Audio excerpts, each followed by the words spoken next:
Good morning student, myself Seema Mishra from Shiv Jyoti educational group Kota. तो बच्चों, आज हम अपनी पाठ्य पुस्तक नवरस से पाठ 9 पढ़ेंगे। तो बच्चों, आप सब अपनी पुस्तक में पेज नंबर 32 ओपन करेंगे, जहां बच्चों हम ये चंद्र बिंदु की मात्रा जो दी गई है इसके बारे में समझेंगे। ये जो चंद्र बिंदु है वो किस तरीके से बनाया जाता है। ये शिरोरेखा के ऊपर आधा चंद्रमा, आधा गोला बनाकर उसके अंदर हम एक बिंदु का प्रयोग करते हैं और इसका नाम चंद्र बिंदु है। इसे हम हिंदी व्याकरण के अंदर अनुनासिक के नाम से भी जानते हैं। तो बच्चों, इससे बनने वाले शब्द कौन से होते हैं, थोड़ा सा हम अभ्यास करते हैं। तो आप सभी देखिए, तो यहाँ हम देख रहे हैं, आप सभी अपनी पुस्तक में भी देख सकते हैं, जो शब्द दिए गए हैं उन्हें हम समझ सकते हैं। तो बच्चों यहाँ देखिए, हम देखते हैं अ, उसके बाद हम लगाएंगे धन। धन का मतलब मैंने आपको बता रखा है बच्चों, धन यानी जिसे हम प्लस का साइन कहते हैं, चिन्ह कहते हैं, वो यहाँ लगाएंगे। साथ में हम लेंगे मात्रा, तो हमने यहाँ आ की मात्रा का प्रयोग किया, धन। उसके बाद हमने यहाँ पर किसका, इस चंद्र बिंदु का प्रयोग किया है, और फिर ख, तो यहाँ हम ख लेंगे। तो बच्चों देखिए, इस तरीके से अ, मात्रा आ की, चंद्र बिंदु जिसे हम अह के स्वर से उच्चारित करते हैं, इसके अंदर हम गले के साथ साथ नाक दोनों का ही प्रयोग करते हैं। और ख, तो ये बन गया आँख। कौन सा शब्द बना, आँख। तो इस तरीके से हम इन शब्दों को चंद्र बिंदु की मात्रा के द्वारा लिखते हैं। ऐसे ही हम एक शब्द और ले लेते हैं, जैसे ऊ,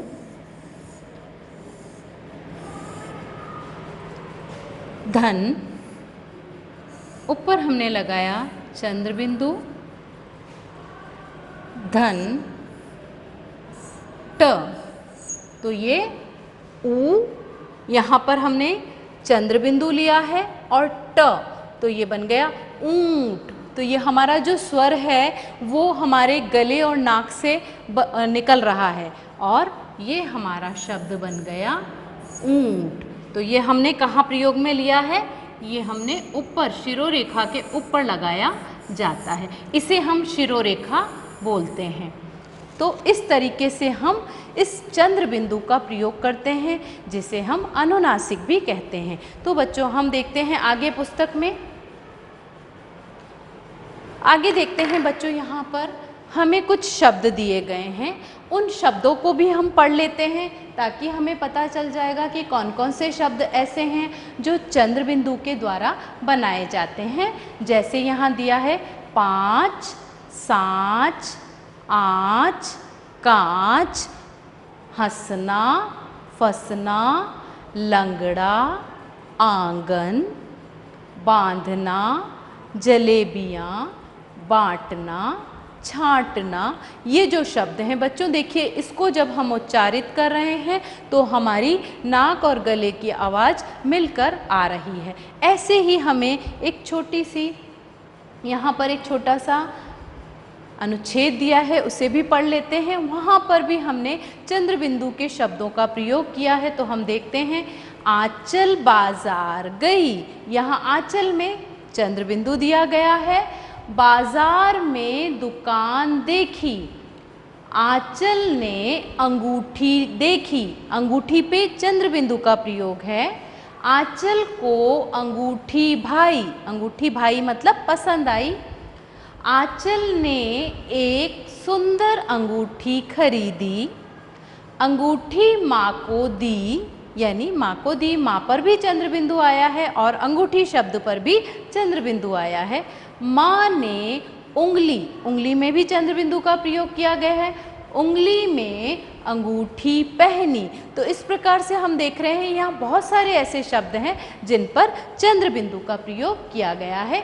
आगे आ जाते हैं बच्चों हम पुस्तक कार्य पे। आप सभी अपनी बुक में पेज नंबर 33 ओपन करेंगे, 33 जहां हम देखेंगे चंद्र बिंदु यानी इसकी मात्रा वाले शब्दों को छांटकर अलग कीजिए। देखिए बच्चों, यहाँ एक मटका दिया है और इसमें हमें बहुत सारे शब्द दिए गए हैं, लेकिन हमें कौन से शब्द चुनने हैं जिसकी मात्रा चंद्र बिंदु से बनी हुई है या जिस पे चंद्र बिंदु का प्रयोग किया गया है। तो यहाँ हमने सबसे पहले चांद, चांद शब्द यहाँ पर हमने छांट के लिख लिया।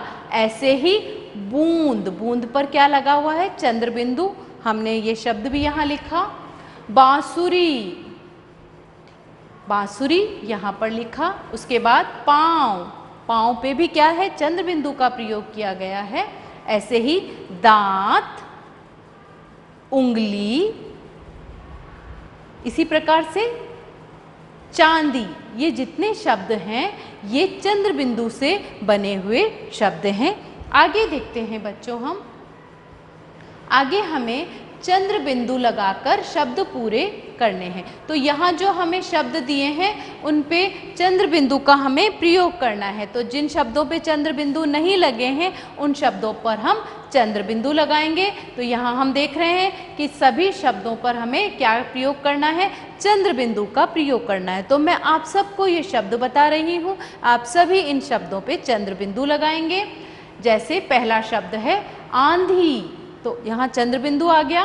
बूंद, झांकना, कांटा, हंसना, अंगूठी, बांटना, चांद, आँख, दांत, डांटना, गांव, दाव, पाँव, दवाइयाँ, रजाइयाँ। अब बच्चों, ये जितने भी शब्द दिए गए हैं इन पर हमने चंद्र बिंदु का प्रयोग किया है, यानी इन सभी शब्दों पर हम चंद्र बिंदु लगाएंगे और शब्दों को पूर्ण करेंगे। ये सभी चंद्र बिंदु हैं जिनके द्वारा हमने शब्द पूरे किए हैं।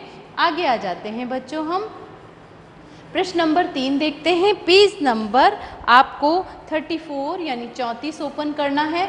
चित्रों को देखकर नाम लिखिए। तो यहाँ हमें चित्र दिए गए हैं, तो आइए बच्चों हम इनके नाम भी देख लेते हैं। तो इनके नाम देखने के लिए तो पहला जो चित्र है वो आँख का है, तो हम यहाँ लिखेंगे आ की मात्रा, चंद्र बिंदु, ख और शिरोरेखा, तो ये बन गया आँख। ऐसे ही दूसरा जो चित्र है वो है स, आ की मात्रा, चंद्र बिंदु, प, सांप। इसी प्रकार तीसरा, इसका भी अभी हमने अभ्यास किया था, ऊ, चंद्र बिंदु, ट, ऊंट। तो इस प्रकार से आप इन चित्रों को देखकर इनके नाम लिखेंगे। आगे आ जाते हैं बच्चों हम, तो हमने अभी पुस्तक कार्य किया, अब आ जाते हैं हम अपने कॉपी के कार्य पर। तो हमें अपनी नोटबुक में, कॉपी में किस प्रकार से कार्य करना है वो भी देख लेते हैं। आप पाठ का नाम, पाठ का नंबर डालेंगे, पाठ 9। आपको पाठ का नाम लिखना है और उसके बाद साइड में और टॉप पर रेड पेंसिल से मार्जिन करनी है। और लाइन लीव करके कैसे हमें कार्य करना है वो भी देख लेते हैं।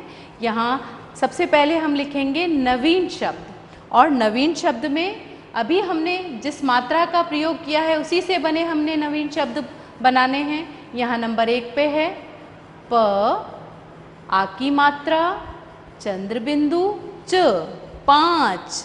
तो ये इसी तरीके से हमें हर शब्द पर किसका प्रयोग करना है? चंद्र बिंदु की मात्रा का। तो नंबर 2 पे देखते हैं क, आ की मात्रा, चंद्र बिंदु, च, कांच। नंबर 3 पे सांच। नंबर 4 पे हंसना।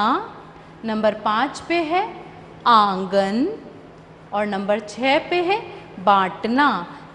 इसी प्रकार आगे देख लेते हैं बच्चों। आपको ये जितने भी नवीन शब्द दिए गए हैं उन्हें वन लाइन छोड़कर लिखना है।